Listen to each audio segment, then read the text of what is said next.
After well over 3 years, the family of a retired surgeon got justice today. Attacked in his own Peoria home, his artwork then stolen. But that killer would not get away for too long. Madison Porter joins us now for the end of Robert Eli's run. Madison. Tyler and Janice, the consensus in the courtroom this afternoon was that the prominent Peoria surgeon murdered by Robert Eli deserved a better ending. This afternoon, Peoria County's Chief Judge, Catherine Gorman, sentenced Robert Eli to 99 years in prison for killing the 92-year-old doctor, William Marshall, in January of 2021.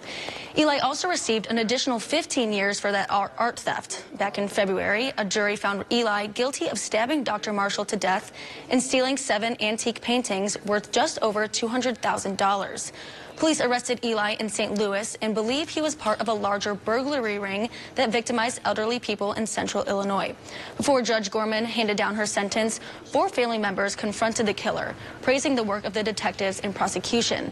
They then asked to sentence the murderer to not 1 day less than 100 years. Imagine someone coming to your parents' home and tricking their way into their home to steal things. Imagine that. How would that make you feel, Mr. Eli?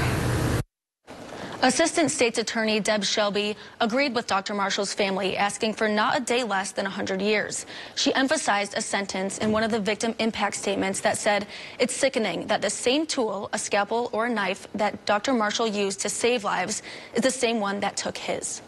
I talked to Dr. Marshall's son after we heard the sentencing. He didn't want to go on camera, but continued talking to me in a soft voice, telling me it's been a long 3 years. He said he thought Eli would get a lot of time for murdering his father, but didn't think it would be this much. The sentences are concurrent, but given that he's in his mid-50s, he's not expected to ever leave prison.